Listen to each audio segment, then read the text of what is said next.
Student, आज हम class 3 Hindi में पाठ 8 पढ़ेंगे। ये हमारा वीडियो नंबर 49 है। पाठ 8 संकल्प हम पढ़ रहे थे। इसमें बच्चे जो है अभिनय एक नाटक कर रहे हैं। उसमें आपस में देखो, कुछ बच्चे जो हैं बरगद का पेड़, आम, पीपल और नारियल आदि का बने हैं, कुछ बंदर बने हैं, कुछ कोयल बने हैं, ठीक है ना।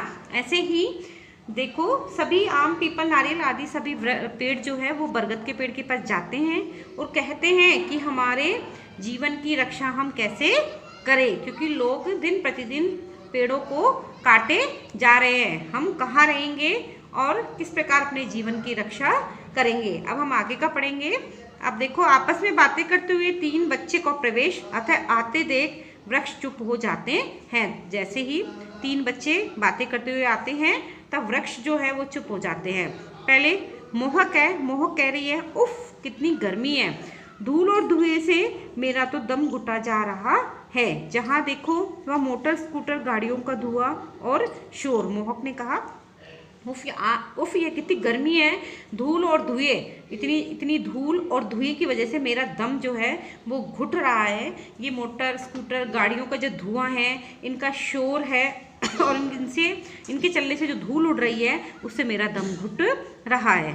फिर रूही बोल रही, बरगद के पेड़ के पास जाकर रूही बोली, आओ भैया इस बरगद के नीचे बैठे, कितनी ठंडक है इसकी छाँव में। रूही ने कहा कि भैया आप आओ और बरगद के पेड़ के नीचे हम बैठेंगे। यहाँ देखो कितनी ठंडक है और छाँव है। आकाश बोल रहा है, अब सचमुच अब आकर शांति मिली है, इसलिए तो आजकल जगह जगह लिखा रहता है पेड़ लगाइए, अपने वातावरण को हरा भरा और शुद्ध बने। आकाश ने कहा, सचमुच यहाँ नीचे पेड़ के नीचे बैठकर हमें बहुत अच्छा लग रहा है, बहुत शांति मिल रही है, इसलिए तो लोग क्या कहते हैं कि पेड़ लगाइए और अपने वातावरण को हरा भरा और शुद्ध बनाइए। ये सभी बातें जो है बाकी के जो पेड़ है वो सुन रहे थे। फिर रूही ने बोला, मुझे तो हरे भरे पेड़ पौधे, बाग बगीचे बहुत अच्छे लगते हैं। मैंने भी अपने बगीचे अमरूद, नींबू, गुलाब और चमेली लगा रखे हैं। रूही ने कहा कि ये हरे भरे पेड़ पौधे और बाग बगीचे जो होते हैं मुझे बहुत अच्छे लगते हैं। मैंने भी अपने बगीचे में किस किस के पेड़ लगा रखे, अमरूद के, नींबू के, गुलाब के और चमेली के पेड़ लगा रखे हैं। फिर आकाश ने बोला, हमारे घर के आसपास भी सड़क के किनारे, हमारे घर के आसपास जो सड़क के किनारे किस किस के पेड़ लगे, आम, नीम और पीपल के पेड़ जो है लगे हुए हैं। मेरे दादाजी तो नीम की ही दातून करते हैं। वे कहते हैं कि नीम का वृक्ष बड़ा ही गुणकारी है। आकाश ने कहा कि मेरे घर के आसपास आम, नीम और पीपल के पेड़ लगे हुए हैं। जो मेरे दादाजी हैं वो नीम की जो दातुन होती हैं उसी से अपने दांत साफ करते हैं और वो कहते हैं कि नीम का वृक्ष बड़ा ही गुणकारी है। फिर मोहक ने बोला, हमारे मोहल्ले में बरसों पुराना नीम का एक पेड़ था, लेकिन अभी कुछ दिन पूर्व जब मैं मामा के घर से लौटा तो देखा वह कटा पड़ा है, मुझे बहुत दुख हुआ। मोहक ने कहा कि हमारे घर के पास में बहुत पुराना एक नीम का पेड़ था, लेकिन कुछ दिन पूर्व जब मैं अपने मामा के यहाँ से लौटा तो मैंने देखा कि वह पेड़ जो है वो कटा हुआ है। यह देखकर मुझे बहुत ही दुख हुआ। किसने कहा ये? मोहक ने कहा।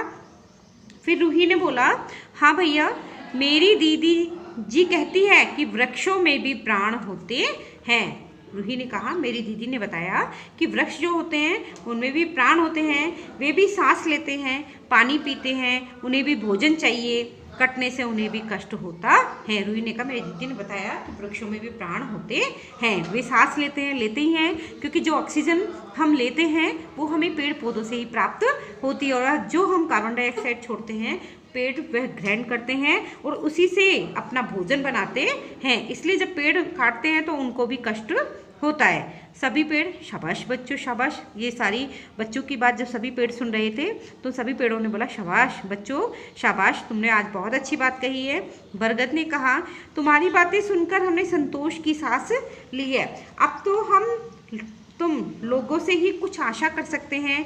आज सबके हित में यही है कि वृक्षों को काटे जाने से रोका जाए और नए वृक्ष लगाए। बरगद ने कहा, जब इन बच्चों की बात सभी पेड़ सुन रहे थे तो बरगद ने कहा कि आज तुम्हारी बात सुन के हमें अच्छा लगा है, हमने आज संतोष की सांस ली है। हाँ, और हमें यह भी आशा है कि आज वृक्षों को काटे जाने से लोग जो हैं वो रोक रहे हैं और साथ में नए वृक्ष भी लगा रहे हैं। आज हम यहीं तक पढ़ेंगे, आगे हम नेक्स्ट वीडियो में पढ़ेंगे। आपको ये चैप्टर पूरा पढ़ना है। Thank you.